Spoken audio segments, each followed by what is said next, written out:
Hi, this is Mike Madden and Laddie Chapman. We're going on an adventure today. We've got our gear ready, our boots here, and a flashlight. And what are we going to see today, Laddie? Only one flashlight. I hope you'll share that with me, Mike. Yes, I will. Yeah. Yes. Oh, I think we're going to see some caves, but I'm not sure exactly what, except it's going to be underground.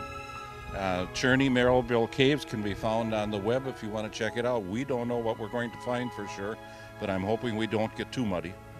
And thanks for joining us today, and we'll see you later.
The park here is the first Manitowoc County park, and it was established in 1963. It was bought from property that was owned by Adolph Cherney. That's why it's referred to as Cherney Maribel Caves County Park. That was part of the deal. And 21 years later, our Wisconsin Geological Society members, some of them, discovered the cave February 5th, 1984. And in 1990, on Halloween, some of these cavers broke into the largest room in the cave, which had bats. And that's the biggest single rock to come out of the cave. Now it looks real natural, and it was sitting on the edge up there, but then we decided we wanted to landscape that more flat, have a picnic area. And of course, this is like a construction site. It's work in progress. You know, it takes years of hard digging, a lot of work, tons of material have come out.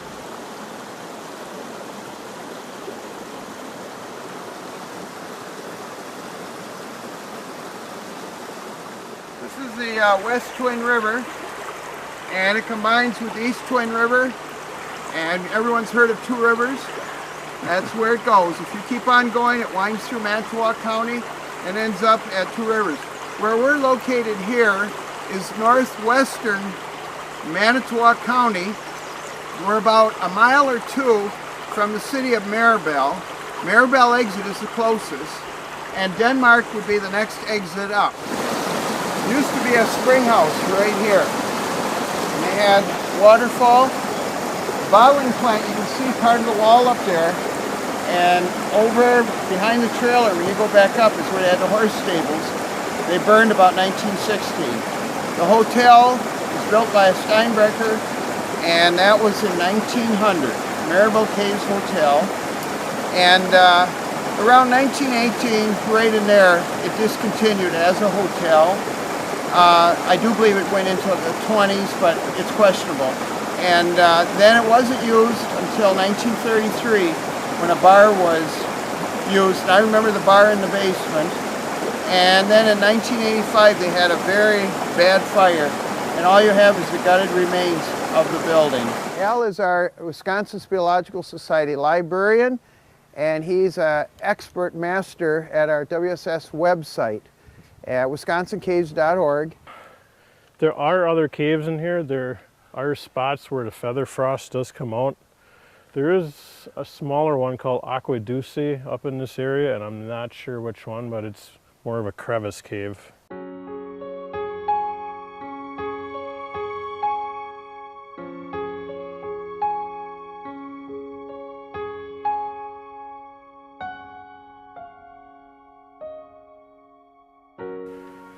But this is what you call a square tube cave because it's real square like, where New Hope Cave is called a round tube cave because it was carved out by water slowly over time.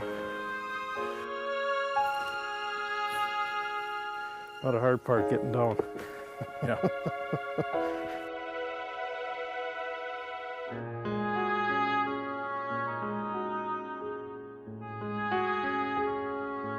This road is a former road where vehicles used, and they brought in a backhoe. Mike Dembski, who was a former Manitowoc County Parks Director. Yes. And there were some tall trees here they took out, and they did away with the bank. We had to slope this so that the water drainage would go that way. And we put this in with the intention of having a nice loop trip in the park. And Was this just a regular little trail before, a footpath? it was a trail. We had to put these in to divert water here. The trail actually stopped, and it was just a little footpath right here, and then you had to walk up here. And it was hard on people, and you didn't even know it because this was all trees here, and this was completely sealed off. And when they realized what they had here for a cave, and I started explaining to them, you know, what the potential could be. That's when they had this backhoe come in. And the big rock I showed you previously, that was actually picked up right about in that center part there. Okay? And there is another cave entrance down underneath here that kind of lines up with another passage, but we doubt if it's big enough for a human to get through. The main entrance is back under that talus pile. Handicapped accessible it could be with grants, but we have to worry about the DNR because they have little endangered snails. So right now we're not interested in that. We're using the side entrance. There might be an entrance here, so you have three already. You got the one that was the main one, the one we use, one here. We're pretty sure there's a sinkhole out in the field out here that we connects to it, and the spring cave. So potentially there's 5 entrances to this cave system.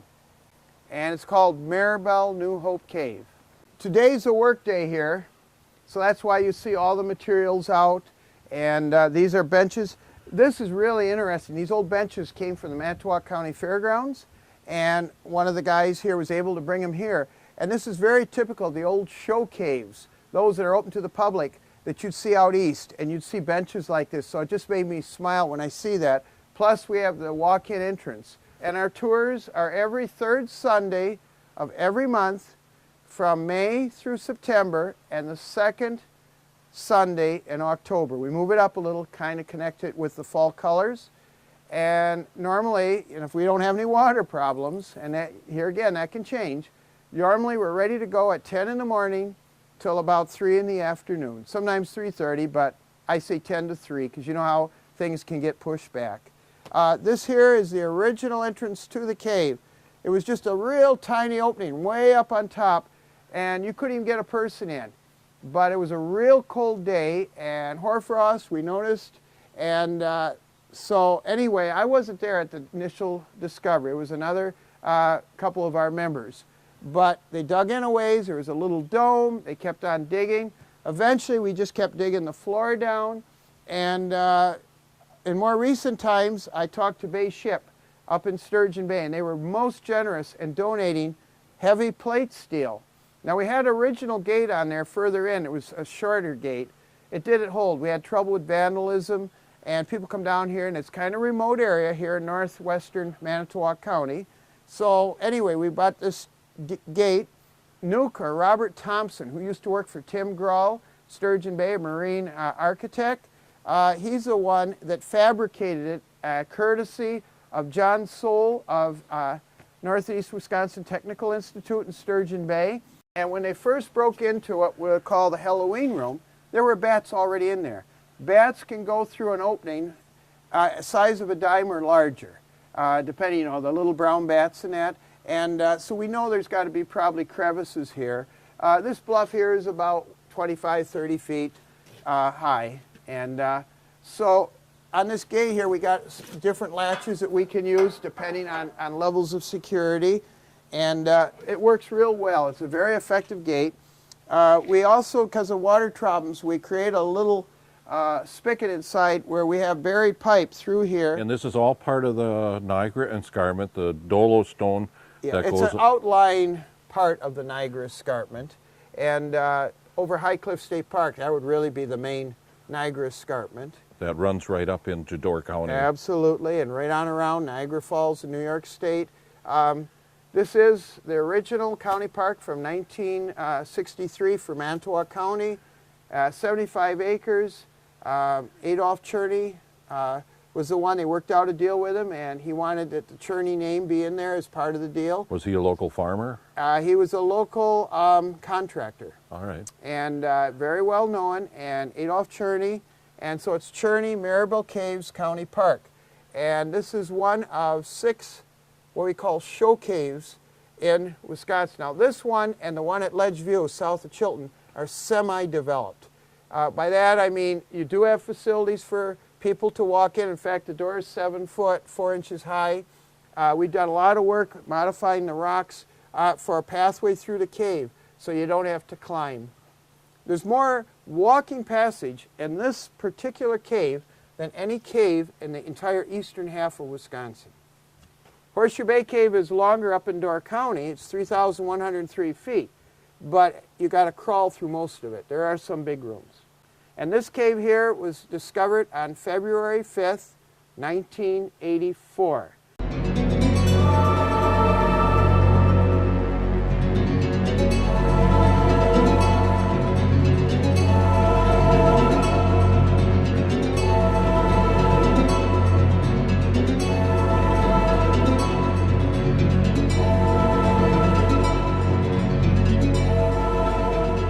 The nice features about this cave is, since it's not a mine, you never know what's around the next corner. I mean, tomorrow we could come in here and suddenly we find that there's a big opening behind here. We've been to the tallest mountain, Mount Everest, with fancy mountain climbing equipment. We've used expensive submarines, gone down 7 miles to the bottom of the Mariana Trench in Southeast Asia. Deepest point in the world underwater in the ocean, Pacific Ocean. We've had people go to the moon with fancy rockets. We've had 12 people on the moon. Well, there's areas in this cave that more people have been to the moon than have been visited by people right here in this cave. And to show you the mysteries, when we came through here, we thought this was basically going to be the Southeast Passage, because there is where we'd crawl along the ceiling. Well, guess what? As we dug the floor down, bingo, here is called the Hidden Passage. And this passage right behind you illustrates, and this is kind of like a dendritic passage. You can remember, like I mentioned before, like a tree laying on its side, and that's the main trunk. As you can see, it's big, 13 feet high. Here is a side branch like of a tree. And this passage here goes in, I would say, about 75 feet. Normally there's not water in it, but it is the spring of the year. It's May, and sometimes we do get some water. Now, you probably are wondering, what does this passage look like before it was filled in, or before it was dug out? If you look right here, we've got a smaller side passage. You can see the banding of the sand, and you can get a little idea what this looks like. And I know from a fact, we've had a probe go in 5 feet here, so we know it goes at least 5 feet. Now, the reason it's flat and smooth like that is for a soil profile where we actually scrape down so that you could see the banding of the layering.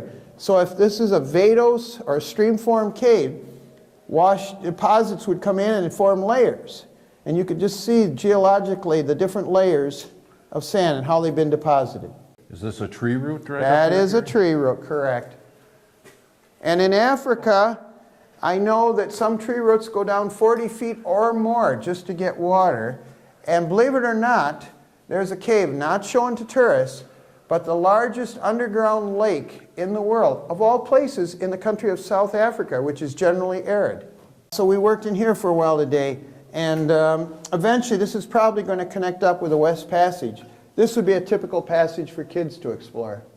But at this point, we just discovered a mysterious subterranean underground river, and right now we're just so excited about that that has our priority. It's grabbed your attention. Oh, it's in the water. We couldn't miss it.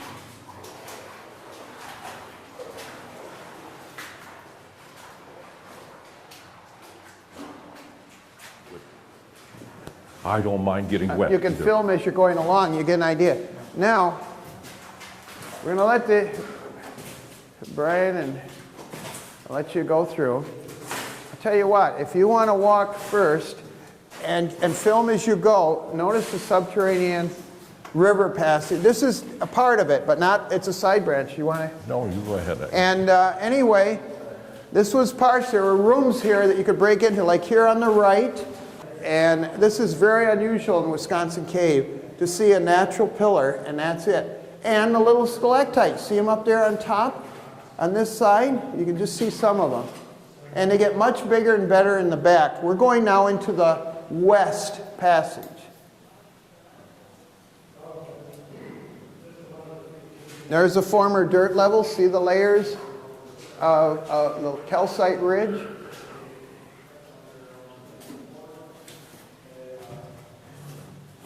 Now we're working with pumps, and you can go, so you don't have, I want you to have the full view. Just take your time and go through. You're a winding stream passage, and you can see the levels, the ridges.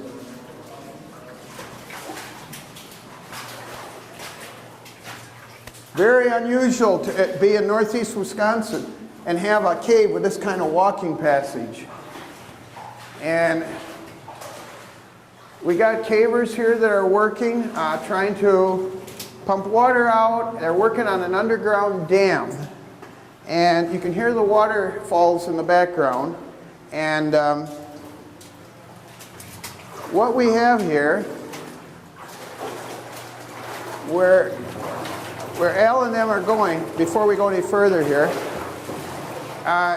this is Al. He's a Manitowoc County Alderman. He's also on our board of directors, Wisconsin Speleological Society, and a couple volunteers, and Alex here. And this is the Lost Hammer Passage. And the passage splits here, and if you look down here, you can back up. It's got water now, but anyway, this passage here continues on, and it may connect up with the other one that we're working on. And remember when I talked about how it's made like a show cave? This is another pulpit rock, nice flat rock. You stand up, you can talk to groups on all sides of you.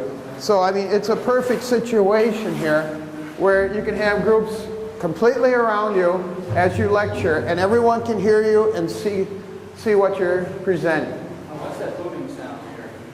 That is water sometimes hitting the ceiling, and it's also echoes because we got room back there.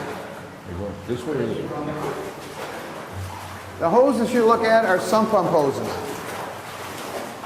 Now here's a calcite ridge right above you, over here behind you, and that's where the former floor area is. We can't touch it, but it's very brittle, but you get an idea of how high the mud was and how much work's gone on here. Oh, so you've taken out from that point down? Absolutely.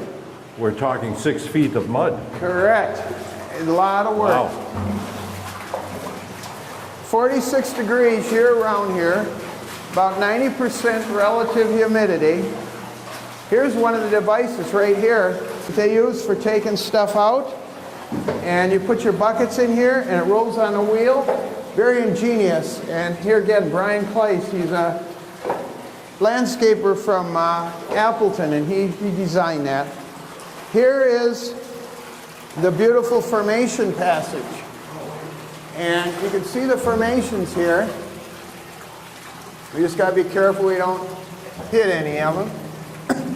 And this here is sandbagged, and we started to have a tourist walkway through here. And this water is coming out, and that's why we got to keep the sump pumps going.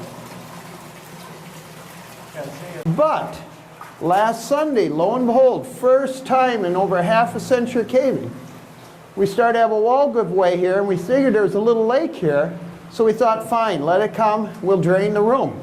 Lo and behold, if you turn around and look, the water washed out all of this passageway. We put sandbags in there, and there's a hidden river passage that we discovered there. It might clear out some of the passage for you. Well, it did. You can see the massive amount of erosion. This here was all carved by the underground river. The full width of this for 15 to 30 feet. Wow. Now we'll go back and Just watch the ceiling here. Straight ahead, we don't know. And to the right, where Mike Madden is, that's where it'll be the rest of the loop, a walking loop all the way around. And what a beautiful example of flowstone. That's like a fishtail. Correct, correct. And what is this fragile called here again, Gary? This is where we undermined it by removing the clay so we could have walking passage here.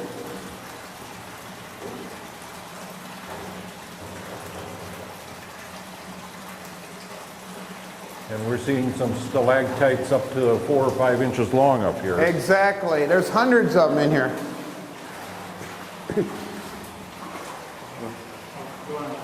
So anyway, here you can see, it's too bad, like I said, there's water here right now, but normally this is all nice, flat, and dry.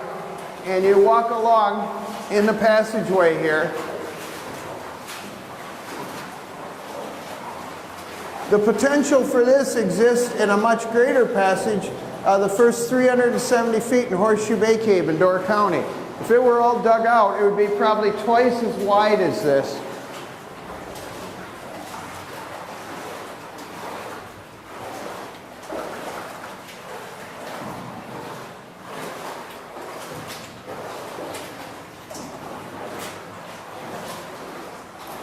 This is great. This is wonderful.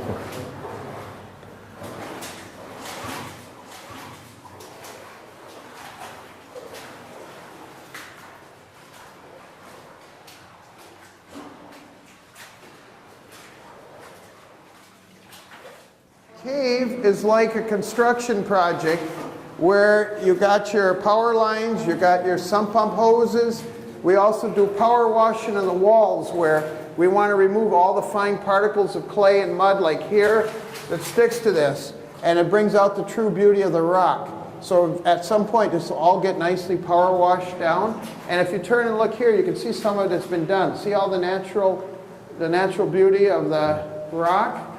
And unlike a theater where everyone sits in one spot and the acts are brought to you, a show cave is just the opposite. It's where you walk through the stage settings. So it's the audience that moves and the stage setting stays the same. So it's just the opposite of a theater. And we have over 9 million people a year that pay to go underground.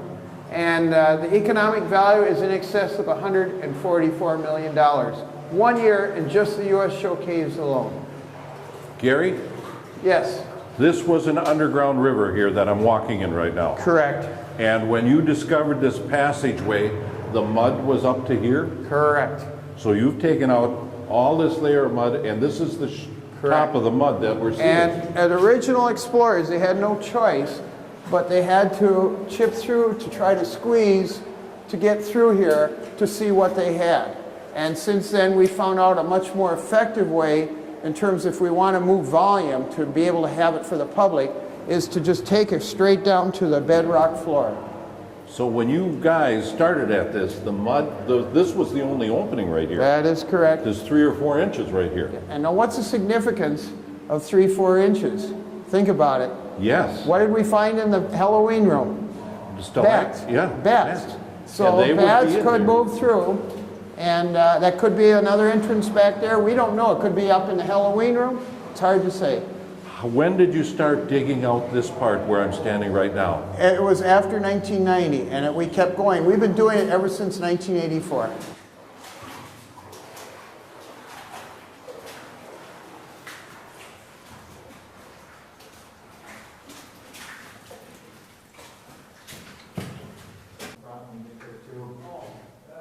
Brian is quite the inventor. A lot of cavers invent unique tools to be able to excavate and remove sediment or do what is necessary in the development of a show cave. The little rooms that you see, the domes in here, when we were on our belly, we referred to this as rooms.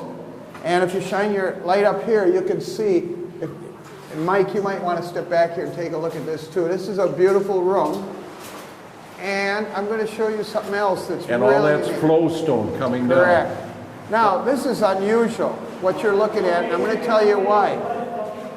We undermined this, but there was some air openings here, and you can see how the mud dripping and that, how it started calcite formed the inverted, almost like stalactite formations underneath here.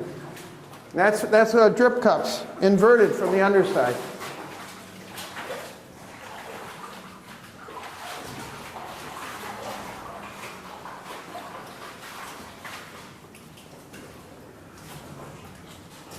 I might add, like even up at Horseshoe Bay Cave, if that was ever developed, up to the entrance, you don't want any more than a 7% grade. The reason, there's a number of reasons. One, if you have over 7% grade, then you need steps. When you're going through a show cave, you want to be able to look at the natural beauty. You don't want to have to be worrying about stumbling and looking down where your feet are going. So that's why we try to keep all the grades under 7%. This cave here is so natural, you don't even have to worry about that. And then obviously insurance is a lot less in the show cave industry when you don't have steps.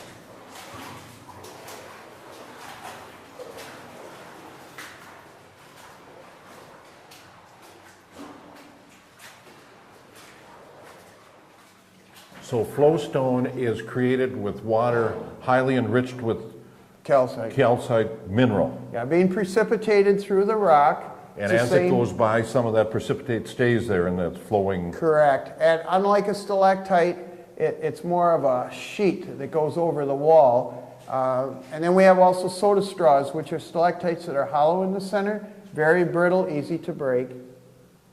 Like I say, this is just an unbelievable cave right here. This is the largest in Manitowoc County.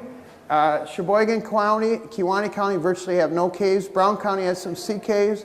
And of course, Door County's got caves. So this is remarkable for this county. It's a shame that the water is up. The spring of the year, that's another thing I might point out. The best time of a year to go caving, believe it or not, is probably the fall. Summer is very good too, and winter, the first part of the winter is good, if you don't mind the surface deal. The worst time to go caving is the spring of the year. Now don't get me wrong, there's caves that are dry and it's perfect year round, and that's what's nice about this. Even for digging in caves, you could have 30 below zero outside. You come in, since it never is below 46 degrees, you come in here and you don't have to worry about frozen ground. You can dig and continue on. Great exercise. When you have this all power washed, this is like concrete. I mean, you look at this and you think, my gosh, this is just like nothing, you know? But the water in it's good because that's what formed it in the first place. Exactly, exactly. Well, just taking you through a tour of Maribel Caves. We survived. We didn't get too muddy or too wet. Yeah, as you might notice, it was a wet time. It is May 18th today, and we were told that fall tours are not nearly as damp. But it was exciting. We were walking through a foot of water at times and saw some things I've never seen before. Yeah, well, I've never been in there before, so it was all new to me too. So we're glad that you watched us, and we would like to suggest you keep watching Sevastopol television. And come visit Cherney Maribel Caves. Yes, it's near Manitowoc. The easiest way to get here would be take Highway 43 from Green Bay south, and there's a sign near Manitowoc that says Maribel Caves, and it's just off the highway, a very short jaunt over the hill. Thank you for joining us. See you later.